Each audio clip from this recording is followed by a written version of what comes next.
Mula sa Asian Community Development Council, ito ang Filam In Focus. Mondays at 12 noon, right here on PHLV Radio. Good afternoon, everyone. Welcome to Fil-Am In Focus, a program brought to you by the Asian Community Development Council, or ACDC, where we dive into critical issues, challenges, successes, and opportunities affecting Filipino Americans. I am your host, Edelweiss Solano. In this episode, we'll be exploring FilExcellence, a nonprofit organization dedicated to empowering Filipinos worldwide.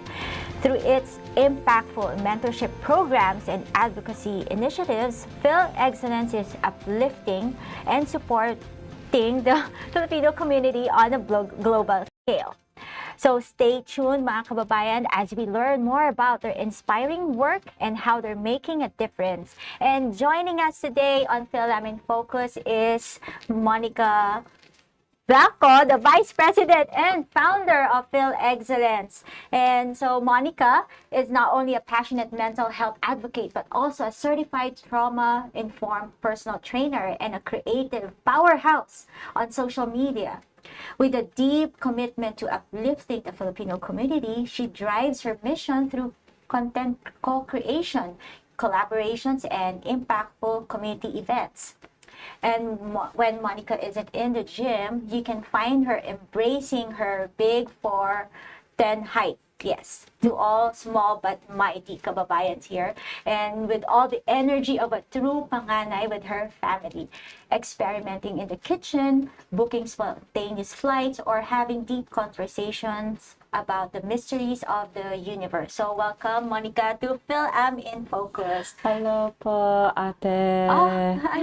Well, thank you. I'm really excited to have this conversation with you and learn more about FilExcellence. So, kamusta, Monica? How are you doing today? Okay lang po. I'm a little nervous, but excited to be with you and sharing just everything that we've been doing. That's great. I'm also excited to hear about all the things that you're doing, and I'm sure you're making an impact to our community. So tell us about the founding story of FilExcellence and the key innovations that led you as a co-founder establish this organization.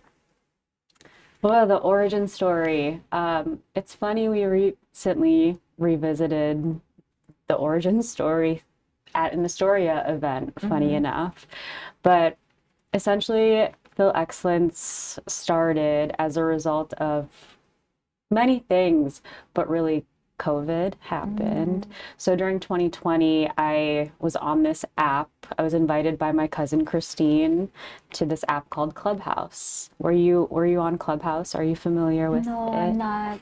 So essentially, it was an app that was developed, and a lot of people sort of describe it as it's like a live podcast, live sort of like seminar, like a live workshop, live sessions, sort of. And I joined it, and the very first club, or the thing that I searched, topic, keyword, was Filipino clubs. And for me, for some context, I grew up in the Midwest, specifically West Michigan, which, didn't offer a lot of opportunities to connect to the community and to my background of being Filipino. And so for a while, personally, my individual kind of search for identity was shunned. Filipinos are great at assimilating, unfortunately. And so I think it was, when I look back in hindsight, it was my desire to really connect to my roots. And so in those Clubhouse sessions, there was a group that was regularly meeting about these difficult topics, such as, crab mentality, colonial mentality, mental health within the diaspora, Filipino well-being, things that I didn't have experience talking about specifically through the lens of being Filipino, and how it's different for Filipino Americans and other Filipinos in the diaspora, right? And so all of these just like revelation moments, and with that being sort of what we needed during the time of COVID, during the rise of loneliness, the rise of the lack of connection and community building, we were like, why don't we just, take this sort of need that we can recognize as a group and bring it offline, still technically online, but take it off one platform and try to just kind of spread it, and see what happens, because clearly there's a need here, there's a desire. And that was sort of our response. And so now we've evolved a lot, of course. In 2021, we incorporated as a 501c3 nonprofit, and we're all over the team. The founding team, I'm one of the original people, and there's a couple more, but our team has grown a lot over time, and we've developed a lot of different initiatives and programming that we've been able to explore, since it's such a wide net, right? But since then, we've really been refining, for example, our mentorship program.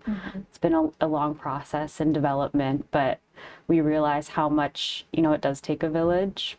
And so the long story short is we're at the point where we're ready to kind of continue building out and moving forward with this path that we didn't even know we were gonna move through. But then, that's amazing that what you have from just an idea and it blossomed into something that you're also being able to help other Filipino Americans, not just locally, but also globally, as you were saying. And it's the connectedness is the heart that is what the heart of the organization. So that's so great to know about it. And also I believe from reading on your website alone, and that FilExcellence is a strong advocate for Filipino Americans, and your mission is, I'm sure your mission resonates with our listeners. So that's it. That's from being, just OFW, the overseas Filipino workers, entrepreneurs, basically everyone who is Filipino across the globe, and who are making a mark in the field, but it also comes with challenges. So, Monica, you've been in the forefront of supporting individuals. And what would you say are the most significant challenges that Filipinos face? Oh, wow. Well, you mentioned individuals, so of course challenges. It's important to view them from both an individual perspective, parang the biopsychosocial influences that can really inform someone's decisions and behaviors. But there's also collective challenges, right? There are the results from our history and kind of our past that help inform the present. So, with a lot of different organizations, I love their initiatives in really educating our kababayan on what really has shaped us, whether that's our history, the influences that have almost enabled us to hide and minimize parts of our culture, because that was what was required of our people at the time to kind of protect themselves, right? And so I think with a lot of the context in mind, it really helps us identify needs that are continuing to go unmet and continue to go unmet despite a lot of organizations and resources starting to become a lot more available for the Filipino American community specifically. Because you question, right? It's like we have all of these resources available to us, but a lot of us are still are still struggling with mental health, Yeah. struggling with emotional health, financial health, and financial literacy. Like, why is it still, again, coming from, my lens, it's like I come across so many different individuals, so many different organizations, yet the same issues are there, where it's either you're not feeling, worthy enough, you're not feeling supported enough, you're not feeling acknowledged, accepted, seen. And ultimately, it's the self-belief for me and the self-esteem that we are not necessarily taught to accept and understand. And also like ask for Yes, help. yes. And really like not having that self-esteem to advocate for your needs and to advocate for really what makes you special and what makes you powerful. Yes. And I think, again, even just that alone can be seen as, you can view it however you want, but also needing to speak to that from a generational standpoint too.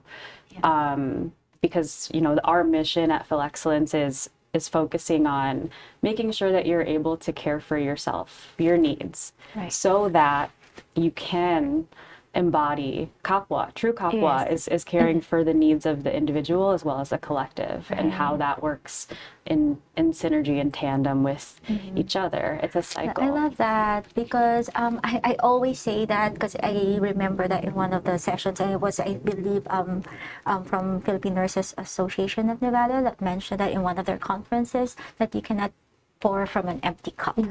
So it begins with yourself.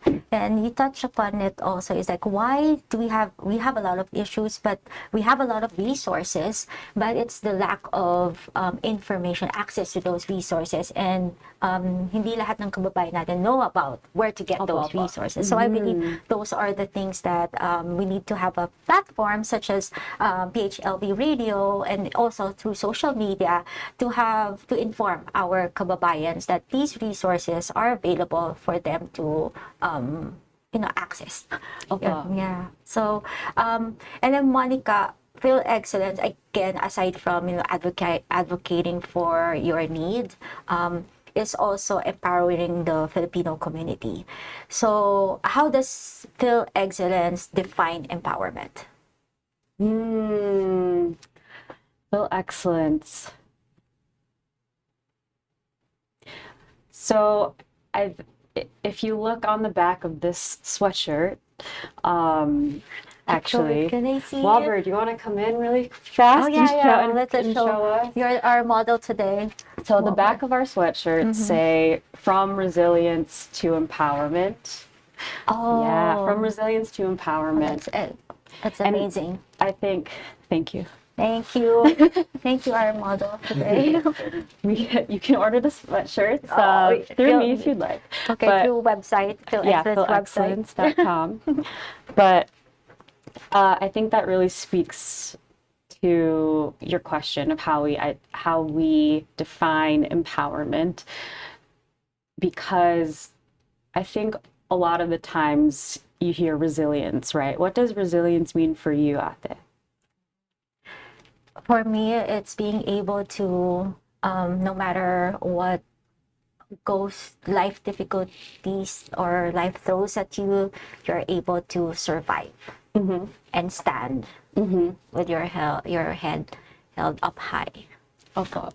Yeah, and I agree with that as far as resilience.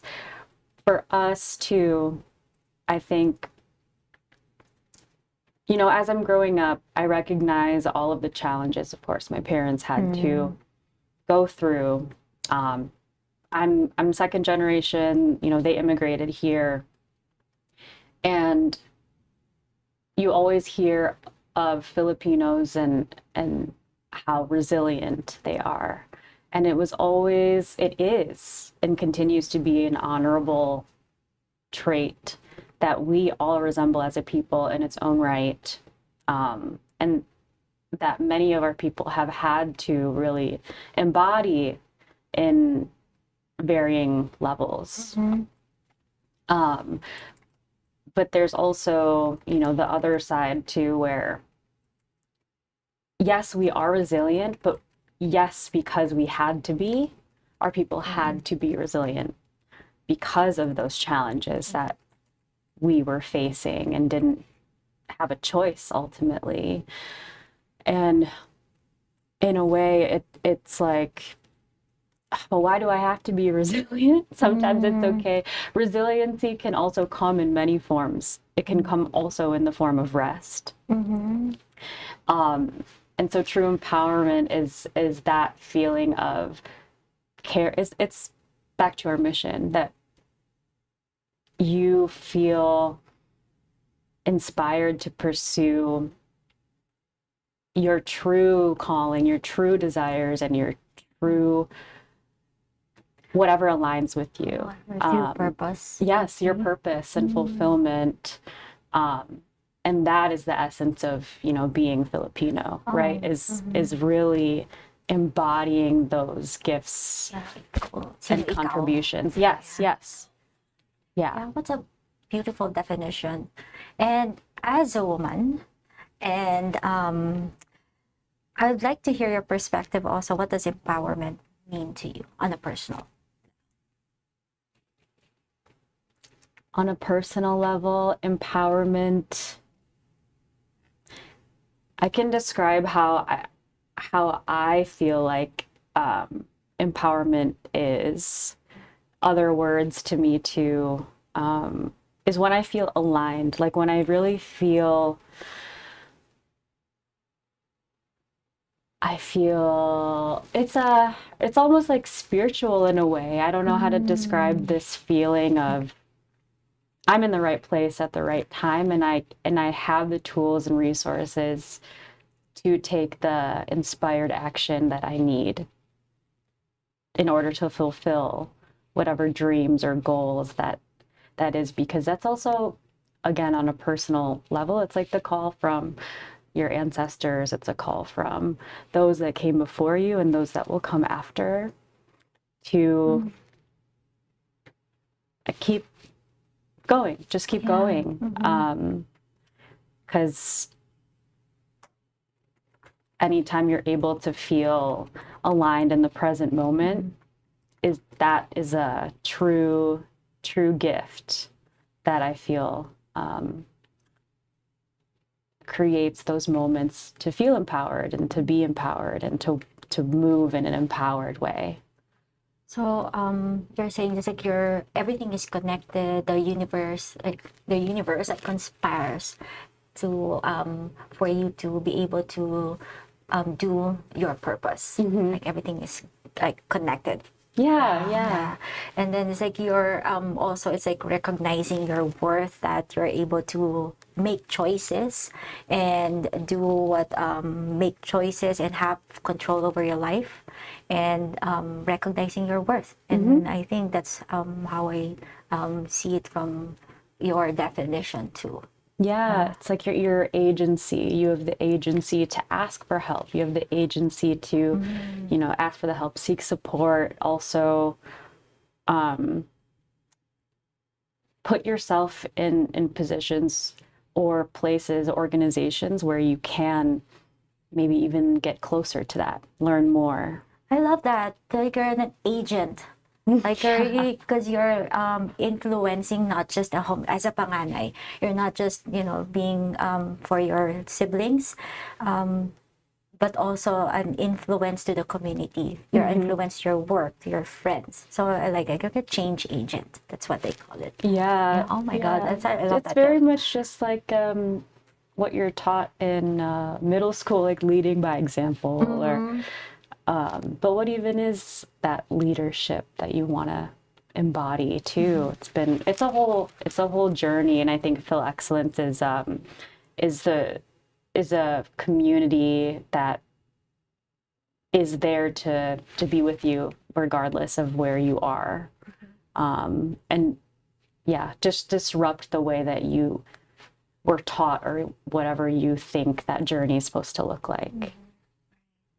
And you mentioned earlier, well, about the issues, challenges that our Filipino community are facing. But for the younger generation, navigating career paths or, just finding their, even just simple as personal growth can sometimes be very daunting. So, and overwhelming, especially when they face barriers such as cultural barrier, language barrier, as well as limited access to resources, which you mentioned earlier. So in your view, how can mentorship at FilExcellence be a game changer for our Filipino younger generation? I love thinking about this question, and it's such a wide, you can answer it in so many ways, but with the kind of context of this sort of interview out there, I wanted to ask you also, like, what your relationship with mentorship is, and if you've had anyone that you have mentored personally or with ACDC, or anyone that you look up to, and anything that you've taken away from that experience. Well, okay. Well, for me, mentorship is really allowing the individual to see beyond what they're capable of, seeing beyond their circumstances and helping them unlock their potential. And it's about also, in my experience, is someone believe in me, and also believe in me, and they share their experience, their insights with me, and that's how I learned, and I'm able to also like say that to other of my team members, or at least whoever crosses my path. Like if I'm able to share what I've learned, I'm able to share it with somebody, and that's what I also believe what mentorship is about. It's really guiding someone through life's challenges and opportunities, and also I think for us Filipinos, it's just creating that safe space, and for someone to be able to be vulnerable and say, I have difficulties, I have challenges, but helping them overcome it. Yeah. And basically that's it. Allowing them from not just professional growth, but also personal development, and just unlocking that potential in them. And that's mentorship for me. Yeah. And You're hired. No. And how about you? Yeah. I loved how thoughtful you are talking about mentorship, because that's exactly too kind of the sort of mentorship you embody, the mentor that we would, of course, love to have as part of, a future cohort and community of, FilExcellence You're giving me members, chills because I'm the one interviewing you. Oh my God! Thank you for the kind words. No, of course. I mean, you do embody it here in the community so well, and I've already learned a lot too from your leadership, and I think that's what it is, right? It's you're already embodying FilExcellence within what you do day to day, and it's that true alignment in kapwa, and leading by example, by pursuing your own path and purpose, and walking in that both humbly and with confidence, I think. And for our mentorship program, often the question that we ask is, do you have a mentor that looks like you? Not to say that it's not okay. Of course, you should have all types of mentors, because every single person, no matter who they are or what they identify as, will have value to bring to your life. And so being able to kind of move about and instill that sort of mindset is important to us. But it's also important to feel seen and understood by someone that can understand, even if it's something small. because that also adds up to your day-to-day experience and your life, the way that you view your own experience is so important and shapes your health and well-being from a holistic way. And I think something that our former president used to say is, I don't have to explain why I eat rice for breakfast. I don't have to I don't have to feel embarrassed if I'm either questioning my gender or my sexuality or why I can't focus on one task and another, or why I'm potentially neurodivergent, why I have, other challenges that I just don't understand. I'm embarrassed, all of the things that we would feel embarrassed about because of whatever is taboo. Because it's like we're taught to only show up a certain way. But through the mentorship program, no, you can show up as your whole self and continue developing that over time. It doesn't have to be stagnant, although it's okay if it is. It doesn't have to be that you're growing and working hard all the time. It's okay to rest too. Yeah. But just knowing where you are on your journey. And just having someone there to say it's okay. Because I know not all of us maybe did. And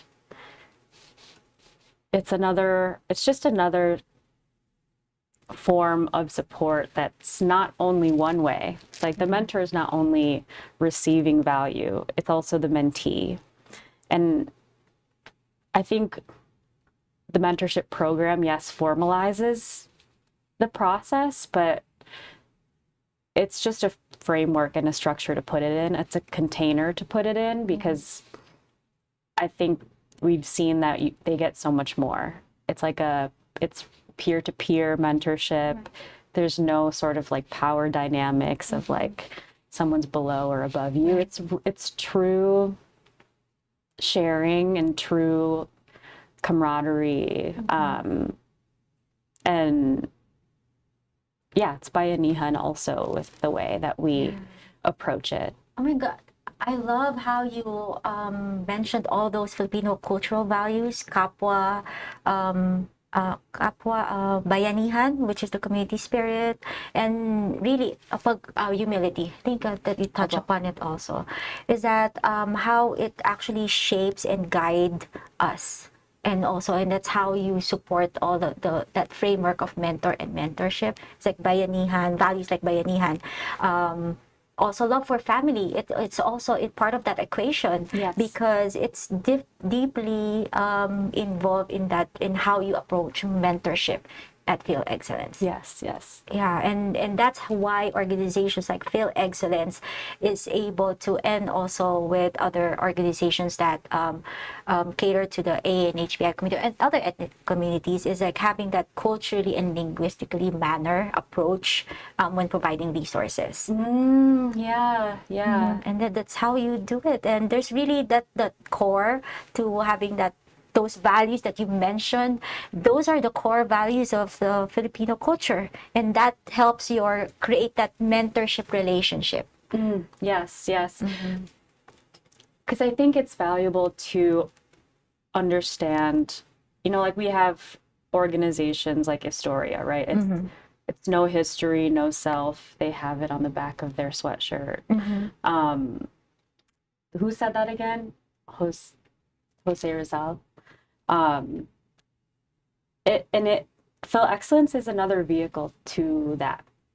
It's like we also provide a whole other set of vocabulary in a way, or rather reframing of certain vocabulary, because I think for so long, I'm trying to think of if it would be bayanihan or kapwa, but there were also terms like utang na loob, like where it just creates this sort of disrupted and maybe unhelpful thinking that it's only what's the right, not, it's not complementary rather, but transactional with certain relationships or with certain, Which shouldn't be. right. Yeah. And I think having the reframing of the vocabulary, Right. because I know sometimes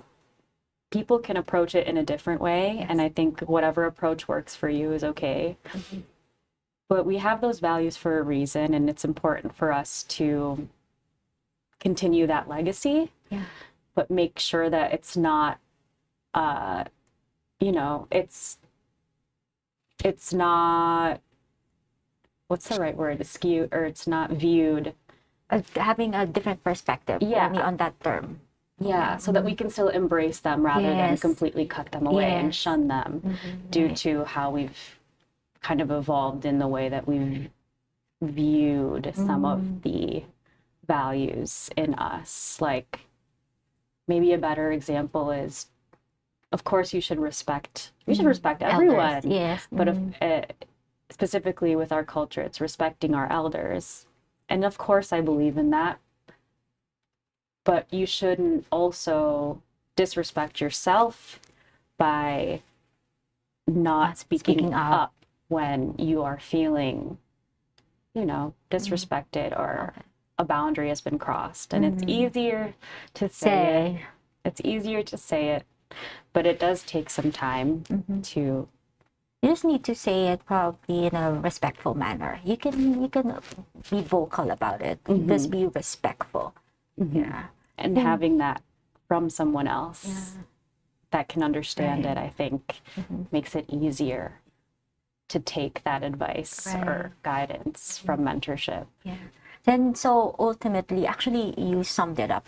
Ultimately is you're saying that at FilExcellence, you're not just getting professional advice from someone, but also you're receiving guidance from someone who genuinely cares. Yes. Yes. And that's still, you summed it up with everything that you said.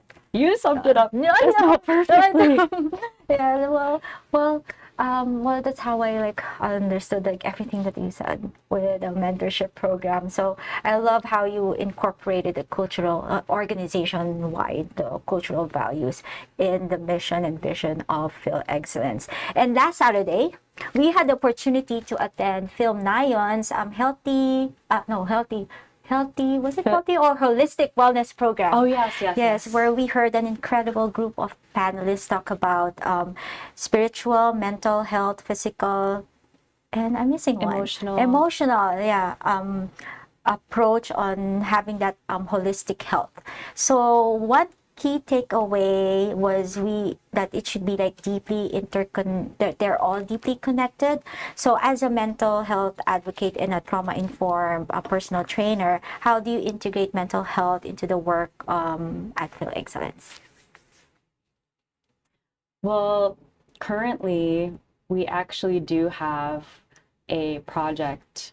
Let me pull up the names here so that I don't get them mixed up, but we're currently working with UW-Madison on a research study, and it is to promote the mental well-being of Filipino Americans. I'm trying to find it, but we actually just started our focus groups for this specific study that's called Filipinas AO Narratives in American Politics, a Pathway to Advancing Collective Emotional Well-Being. And so the purpose of that study is to really examine the way that politics in the US affects a Filipino's overall well-being in a holistic way. And we got 2 grants for this specific project from the Morgridge Center and from the Riley Baldwin Seed Grant. Amazing. So it's supposed to help expand the existing translational outreach and also expand on the research and public engagement activities. So we're really trying to help meet the needs of the Filipino community from all avenues. Since we have a diverse team on our board, I think it helps kind of cover emotional, physical, spiritual, mental.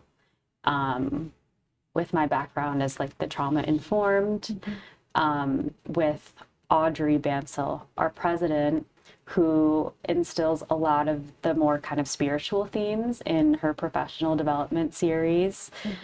And then practically, we have my brother and Matt Veland, who is our treasurer and sort of financial advisor, and helping with the grants and helping with fundraising.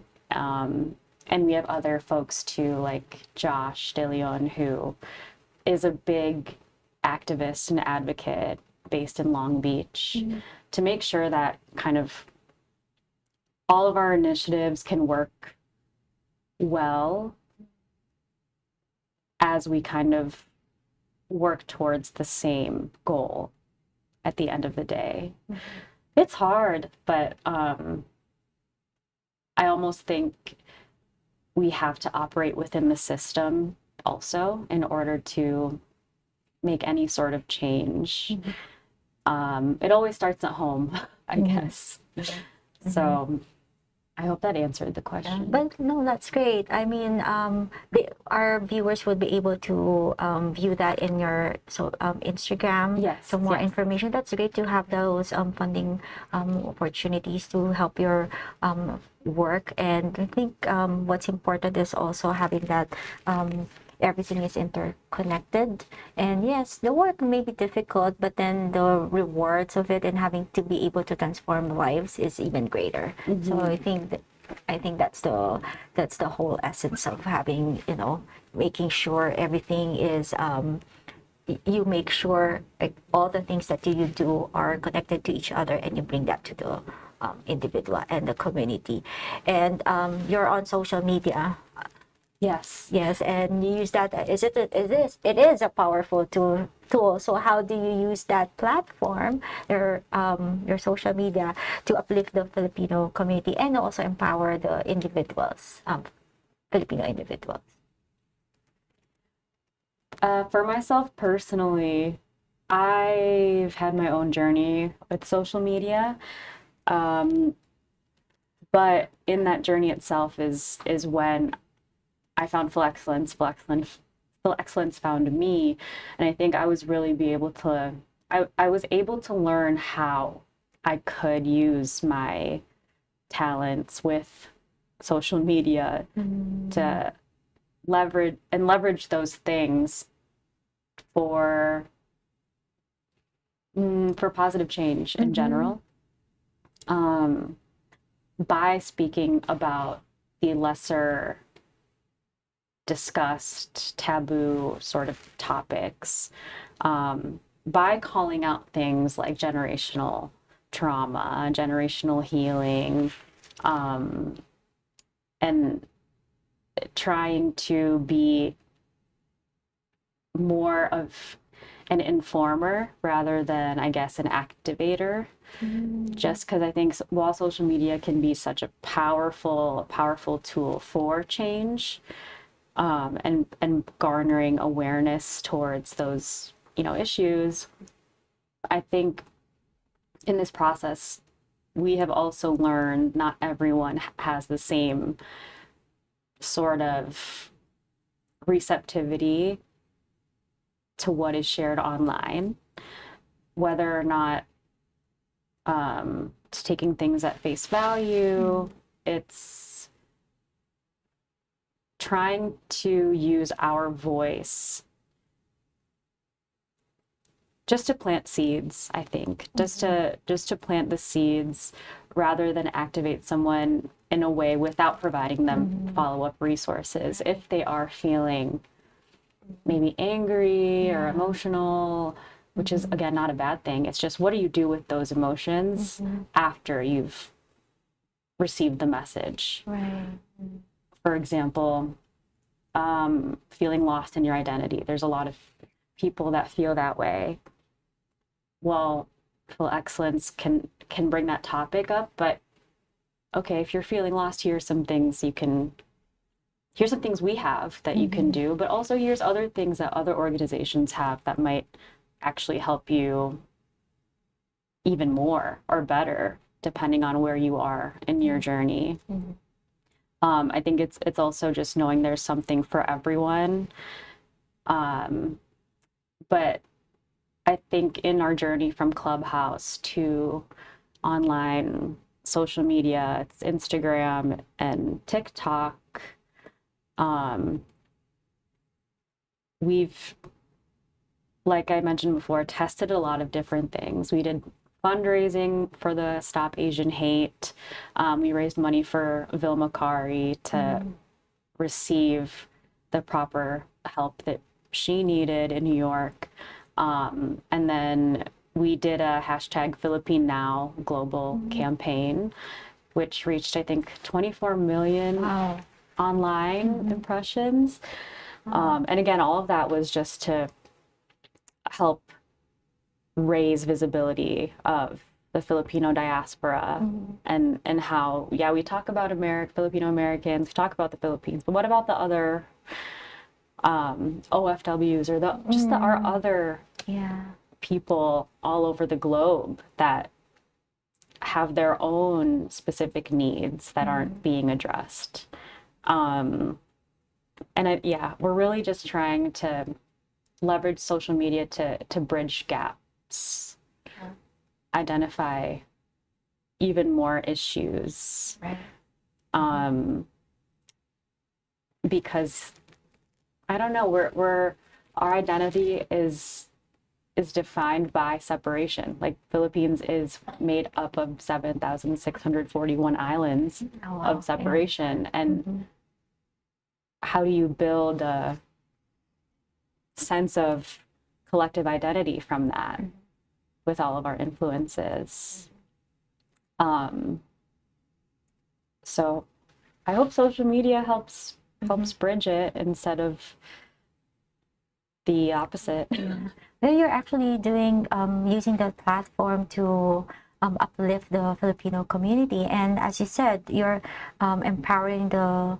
It's a place as a place of empowerment for the Filipino diaspora, because it allows everyone to stay connected and amplify voices of those who, unheard of. Like you mentioned, that other group of individuals that we haven't seen or heard. So yes, I think that's it. We just need to use it wisely, of the social media. But then yes, it is a very powerful tool to uplift again the Filipino community. So that's great that you're actually doing that, because again, I believe which is, you mentioned also earlier about the cultural value, is the bayanihan, and it's a form of bayanihan too, because when you share your story, you're actually uplifting someone with the story that you share, whatever it may be, and it's a form of bayanihan.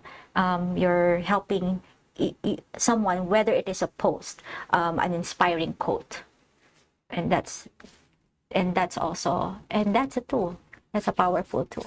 That you do. So, and before we actually close this episode, what is that one, what advice can you give to our fellow kababayan, especially the young ones? The young ones. Advice.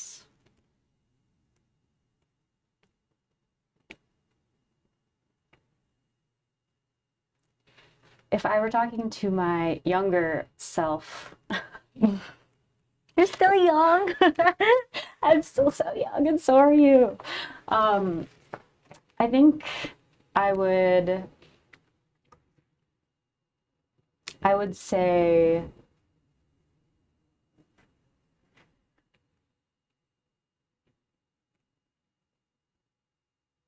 the present moment is perfect right now, and you are where you need to be right now, and it is really all that matters right now. Because I think when you're younger and you're navigating a lot, it's a mix of all of the emotions, and it feels overwhelming, and you want to make sure that you're doing things right, and you have, whether your parents or someone else maybe that you want to care and support. If you always remember to be present and in the moment, then you're remembering to experience life. And that's the most beautiful, beautiful gift that we have, that we can take for granted in any moment. And by honoring that and honoring yourself, you are also honoring those that came before you and those that will come after you. And I think that's something that has really helped me stay grounded. And of course, not without its lessons, but you know, I feel like if I were to hear myself though say this when I was younger, I'd be like, shut up. Shut up, Ate, shut up. But it's true, and I really, really believe that. Oh, that's beautiful advice. And just to honor yourself. Yeah. Well, thank you, Monica. Wow. Thank you for joining us and sharing your insights today. Oh my God, you're so good. Oh my God. Thank you. So, mga kababayan, thank you so much for listening and watching. Visit FilExcellence at FilExcellence.com to learn more about their mission and get involved. And thank you to everyone for tuning in to Filam In Focus, a program with the Asian Community Development Council. For more information about ACDC and to stay connected, please visit our website at acdcnv.org and follow us on our social media channels. Again, for our small but mighty kababayans, whether you're hustling in the workplace or supporting your families, also spreading good vibes on social media, you're proof that your size does not define your strength. So, saludo kaming mga small but mighty here sa inyo. So, again, maraming salamat po. Ingat po kayo hanggat sa muli.